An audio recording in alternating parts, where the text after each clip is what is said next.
सुप्रभात मेरे प्यारे बच्चों, आपका मेरे channel study with Mrs Poonam पर आपका स्वागत है। आज हम कक्षा 8 प्रथम पाठ भोजस्य राज्य प्राप्ति के प्रश्न उत्तरों को करेंगे। बेटा मेरे इस चैनल को लाइक, शेयर, कमेंट और सब्सक्राइब करना ना भूलें। चलिए तो बिना देरी किए हम इस क्वेश्चन आंसर्स को करना शुरू करते हैं।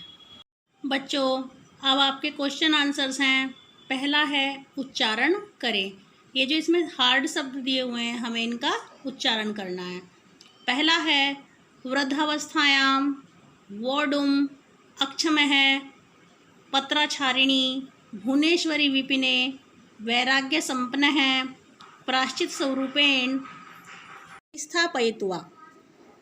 प्रश्न नंबर 2 है आपका, एक पद में उत्तर दें। अब हमें इसका एक शब्द में उत्तर देना है। कै है राजा सिंधुल है कुत्र राज्यम अकरोत्। क्वेश्चन क्या है, राजा सिंधुल कहाँ पर राज्य कर रहे थे? तो कहाँ पर कर रहे थे बेटा? धारा राज्य। वो कहाँ पे कर रहे थे? धारा राज्य। इसका आंसर हो जाएगा धारा राज्य। ठीक है। अब बेटा ख देखिए, ख है मुंजस्य कीदृशी बुद्धि उत्पन्ना। मुंजस्य जो मुंज था उसमें किस तरीके की बुद्धि उत्पन्न हो गई थी? तो उसमें पाप बुद्धि। कौन सी बुद्धि उत्पन्न हो गई थी बच्चों? पाप बुद्धि उत्पन्न हो गई थी। पाप बुद्धि कैसे लिखेंगे आप? इसका उत्तर लिखा जाएगा ऐसे, ख पाप बुद्धि। अब गे आ जाता है बेटा, वत्सराज है भोजम कुत्र अन्यत। वत्सराज जो थे वो भोज को कहाँ पर लेकर गए थे? वत्सराज भोज को कहाँ लेकर गए थे? तो इसका आंसर है वत्सराज भोज को, एक मंदिर था, मंदिर का क्या नाम था? भुवनेश्वरी मंदिर। कहाँ पे लेके गए थे? भुवनेश्वरी मंदिर में। अब आप इसका आंसर आपको देना है भुवनेश्वरी मंदिर। किस तरीके से लिखेंगे आप? आपको ये इस तरीके से लिखना है, भुवनेश्वरी मंदिर। बेटा अब आपका घ क्वेश्चन आ जाता है, वत्सराज है भोजम कुत्र रक्षितवान। वत्सराज ने भोज को कहाँ पे सुरक्षित किया था? ठीक है, वत्सराज ने भोज को कहाँ पे सुरक्षित किया था? तो आंसर होगा वत्सराज ने भोज को भूमि ग्रहांतरे, मतलब भूमि के अंदर जो एक तहखाना था उसमें सुरक्षित किया था। अब आपको एक आंसर में कैसे जवाब देना है इसका? आपको लिखना है भूमि ग्रहांतरे। इस तरीके से आपको इसका उत्तर लिखना है। बेटा फिर आपका डे क्वेश्चन है, मुंज भोजम राजसिंहासने स्थापित्वा स्वयं पत्निया सह कुत्र जगाम। मुंज जो है भोज को राज सिंहासन पे स्थापित करके स्वयं अपनी पत्नी के साथ कहाँ चले गए? तो वो कहाँ चले गए थे बेटा? तपोवन में। तपोवन में गए थे ना। और आप तपोवन को कैसे लिखेंगे? तो तपोवन को बेटा इस तरीके से लिखना है। तीसरा क्वेश्चन है बेटा, किसने किससे कहा। ये जो यहाँ पे लाइन लिखी हुई है, कहने का तात्पर्य है कि ये जो लाइन है किसने किससे कही है। तो हम पढ़ेंगे और इसका आंसर देंगे। कै त्वं मम पुत्रम भोजम परिपाल्य। तुम मेरे पुत्र भोज का पालन करो। ये किसने किससे कहा था? ये कहा था सिंधुल ने। किससे कहा था? मुंज महोत्सव से कहा था। अब आप इसका आंसर लिखेंगे इस तरीके से। ठीक है, इसका आंसर कैसे लिखोगे बेटा? इस तरीके से लिखना है। फिर दूसरा है ख है भोजम हत्वा तस्य शिरम मह्यम देहि। मतलब भोज की हत्या करके उसका सिर मुझे ला कर दो। ये किसने किससे कहा था? ये कहा था मुंज ने अपने मित्र वत्सराज से। तो कैसे लिखेंगे? ये हमको इस तरीके से लिखना है, मुंज है स्वमित्रम वत्सराज प्रवाह। गे राजा भवत है वध है आदिष्ट। अब ये किसने कहा था बच्चों कि राजा ने तुम्हारे वध का आदेश दिया है? ये किसने कहा था? किससे बताया था? ये वत्सराज ने बताया था। तो कैसे लिखेंगे? आपको इस तरीके से लिखना है, श्रीमता यद अधिष्ठितम तत् साधितम। ये किसने कहा था बच्चों कि आपके द्वारा दिए गए आदेश को पूर्ण कर दिया गया है? ये किसने कहा था?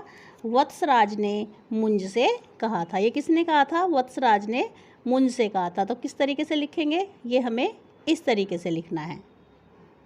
चौथा क्वेश्चन है हमारा, निम्नलिखित पदों का संधि विच्छेद करें। अब जो यहाँ पे पद दिए हुए हैं हम उनका संधि विच्छेद करेंगे। पहला शब्द है बेटा पर्ययपाल्यत, तो इसे हम कैसे बनाएंगे? पर्यय प्लस अपाल्यत, क्या बन जाएगा? पर्ययपाल्यत। हमें किस तरीके से बनाना है? पर्यय धन अपाल्यत। इसके बाद आता है वृद्धावस्थायाम, तो वृद्धावस्थायाम को कैसे बनाएंगे? वृद्धावस्थायाम को बेटा हमें कैसे लिखना है? वृद्ध धन अवस्थायाम, हम इस तरीके से लिखेंगे, ठीक है। और तीसरा है नेके नापी, ये होता है न धन एकेन प्लस अपी, न धन एकेन धन अपी। क्वेश्चन 5 है बेटा आपका, संस्कृत में अनुवाद करें। अब संस्कृत में कैसे अनुवाद करना है आपको? रमेश 13 वर्ष का है, रमेश 13 वर्ष का है, तो बेटा हम इसे लिखेंगे रमेश है त्रयोदश वर्षीय अस्ति। कैसे लिखेंगे? रमेश है त्रयोदश वर्षीय अस्ति,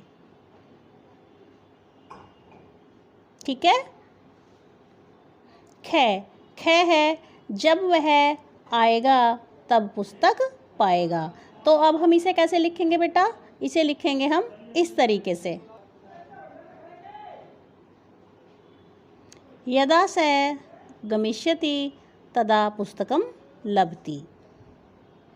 अब बेटा ग है हमारा, पहले भोजपत्र पर ग्रंथ लिखा जाता था।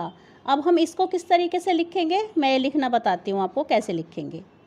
ये बेटे इस तरीके से लिखा जाएगा, पूरा भोजपत्र है ग्रंथम अलिखितान।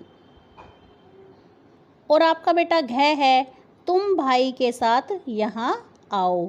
अब हमें इसे संस्कृत में कैसे लिखेंगे बेटा? अब मैं वो आपको बताती हूँ कैसे लिखेंगे इसको। त्वम भ्रातम सह अत्र आगमनम कुरु, इसे हम इस तरीके से लिखेंगे। अब हमारा छठा क्वेश्चन है, मंजूषा से उचित पदों को चुनकर रिक्त स्थानों की पूर्ति करो।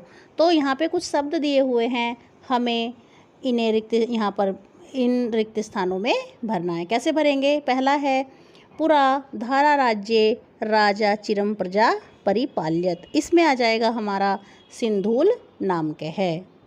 पहला क्या आ जाएगा? सिंधुल नाम के है। ख है हमारा वत्सराज है भूमि ग्रहांतरे सुरक्षितवान, ठीक है।